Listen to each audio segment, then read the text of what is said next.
यदि ऐसा लग रहा है जैसे परमात्मा की कृपा अब तुम पर बरसती ही नहीं है, तुम्हारा दाम्पत्य जीवन हर दिन केवल बिखरता जा रहा है, बिगड़ता जा रहा है। जिस प्रेम के संबंध के आस में तुम जिए जा रही थी, जिस पति का चेहरा देखती थी तो लगता था कि यही है वो जो मेरा बेड़ा पार करेगा। मेरे बुढ़ापे में, मेरी बीमारी में अब मायके का सहारा नहीं, यही वो इंसान है जो हर हाल में मेरा साथ देगा। दो लोगों को मार्केट में देखती हो ना, पति और पत्नी को, पानी पूरी खा रहे हैं, चाहे बाइक में बैठकर घूमने जा रहे हैं, चाहे किसी बात पर बातें करते करते जा रहे हैं, तो तुम्हें ऐसा लगता है कि ये कौन लोग हैं। और एक मेरा पति है जो मुझसे बात तक पसंद नहीं करता है करना। ना कभी वो मुझे कहीं लेकर जाता है, ना मुझे कुछ खाने के लिए देता है, ना मुझसे मुस्कुराकर बातें करता है, ना ही किसी भी बात पर मुझसे डिस्कशन करता है, ना ही मेरे मायके मेरे साथ जाता है, ना वो लोगों के साथ अच्छे संबंध रखता है। ये फिर ये किस मिट्टी से बना है भला? किस लड़के से मेरा ब्याह हो गया? मैं कैसे निभाऊं इस शादी को? तुम्हें समझ में नहीं आ रही। मतलब तुम्हारी समस्या ससुराल नहीं है, ससुराल वाले नहीं है, तुम्हारी शादी नहीं है, तुम्हारी समस्या ये इंसान है जिससे तुम्हारी शादी हुई है। तुम उसको अपनी मुट्ठी में रखना चाहती हो और वो तुम्हारी मुट्ठी से बस निकला जा रहा है। आज पति को मुट्ठी में रखने की उपाय बता रही हूँ। वो मुट्ठी में कब रहेगा? जब तुम्हारा आकर्षण इतना बढ़ेगा कि वो तुम्हारे इर्द गिर्द ही घूमता रहेगा। हमें कोई पसंद आ जाए, हमें जो अच्छा लगे। अपने घर में भी हमारे बहुत सारे सदस्य होते हैं परिवार के, लेकिन उसमें कोई एक हमारा फेवरेट होता है। हमें जब भी समय मिलता है हम उसी के पास जाकर बैठते हैं, हम उसी से बातें करते हैं। वो हमारी माँ हो सकती है, वो हमारी सिस्टर हो सकती है। तो शादीशुदा जीवन में ज्यादा करके वो हमारे पति होते हैं ना। जब भी आपको समय मिलता है आप अपने हस्बैंड के पास जाके बैठोगी, क्योंकि बहुत सारी बातें होती है करने के लिए, बहुत सारे मामले होते हैं एक दूसरे से डिस्कस करने के लिए, और दिनचर्या होती है सो होती है। बहुत कम ही पति पत्नी ऐसे होते हैं जो एक दूसरे के साथ बैठना पसंद ना करें। तो तुम्हारी हालत उन्हीं में से है।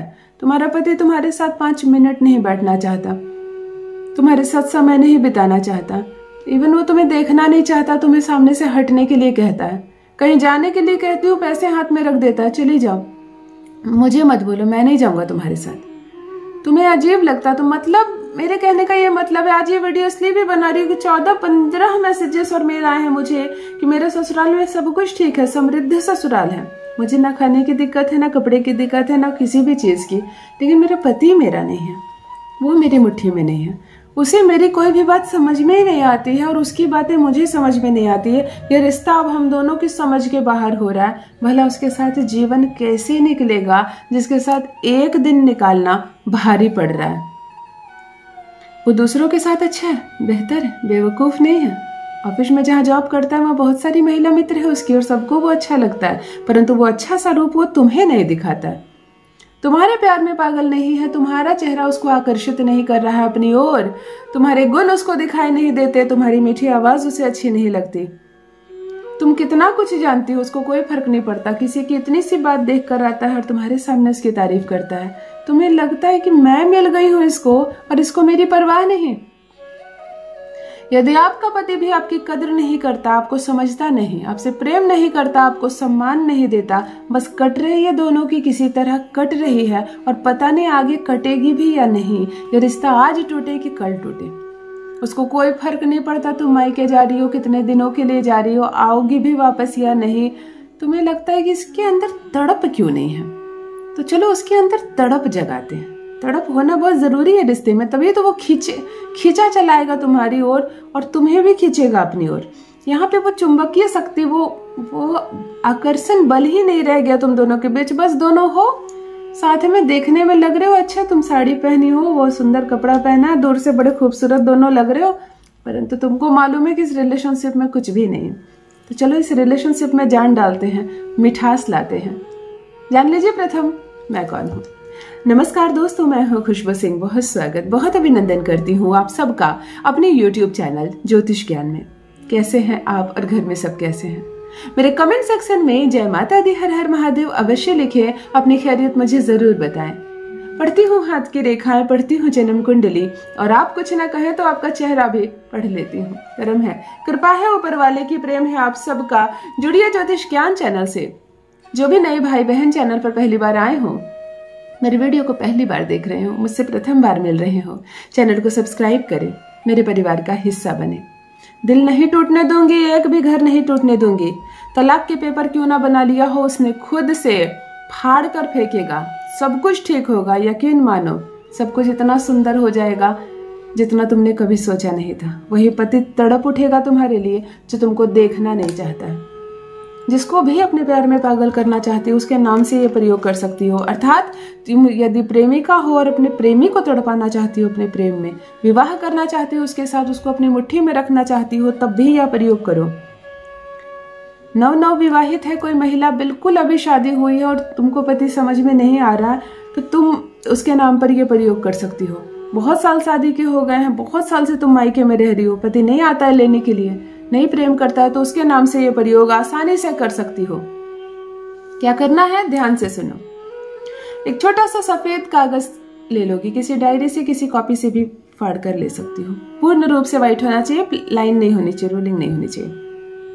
एक लाल और एक ब्लू कलम लेनी, 2 कलम। बहुत ध्यान से सुनो, तुम्हें 108 बार ह्रीम शब्द लिखना है। ह्रीम, ह में दीर्घई नीचे अधरा और ऊपर एक बिंदी, ह्रीम लिखना है। लेकिन एक ब्लू एक लाल, एक ब्लू एक लाल, एक ब्लू एक लाल, 108 बार इस पेपर पर ह्रीम शब्द लिख दोगी। बात समझ में आ गई? एक ब्लू कलम से लिखना, एक रेड कलम से लिखना, फिर एक ब्लू, फिर एक रेड। 2 चुटकी सौंफ इसके ऊपर रख देना। बड़ी शुद्धता से करना। सौंफ भी कोरा हो, किचन से मत ले आना खाना बनाने वाला सौंफ। पेज भी साफ सुथरा हो, कलम नई हो।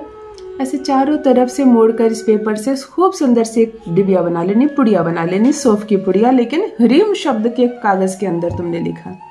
इसे अपने हाथ में ऐसे रख लेना, आंखें बंद करना। ये जो तत्का तैयार हुआ है, आंखें बंद करके अपने पति की अनुभूति करोगी। 7 बार उसका नाम लोगे, 7 बार इस पर फूंक मारोगे। वशम कुरु कुरु नमः, वशम कुरु कुरु नमः, वशम कुरु कुरु नमः 7 बार कहोगी। मानो किसी को मैं अपनी मुट्ठी में करना चाहती हूँ, ऐसा कह के तकिए के नीचे इस पुड़िये को रख दोगी। आज रात भर तुम इसी पर सोओगी। अगली सुबह जैसे ही उठती हो, स्नान आदि से निवृत्त होकर स्वच्छता से इस पुड़िये को निकालना और किसी देवी मंदिर में इसको छोड़कर आना। कोई भी देवी माँ का मंदिर हो, संतोषी माता का मंदिर हो, लक्ष्मी माता का, माँ दुर्गा का, कोई भी माँ काली का मंदिर हो, किसी भी देवी स्थान पर इसको छोड़कर आना। तुम्हारा सौभाग्य बढ़ेगा इससे। तुम्हारे भीतर जो गुण उसको नजर नहीं आ रहे, वो गुण नजर आएंगे। तुम्हारा आकर्षण बढ़ेगा, वैसे भी तुम्हारी ओर आकर्षित हो जाएगा। इसको चढ़ाना नहीं है मंदिर में माँ पर, इसको किसी देवी मंदिर में छोड़ आना। किसी भी तख्ते पर रख सकती हो, किसी स्थान पर, बहुत सारी जगह होती है ना मंदिर में, तुम किसी खिड़की पर भी इसको रख सकती हो ताकि इसका ऑरा वहां फैले। आपको इसको, इस पुड़िये को केवल किसी देवी मंदिर में रखकर घर आ जाना है। केवल इतना करो ना, 2 मिनट के अंदर असर शुरू होगा। करके देखो, अपना अनुभव मेरे साथ भी अवश्य साझा करना। रखिए अपना ख्याल, रखिए अपनों का ख्याल। बहुत बहुत धन्यवाद।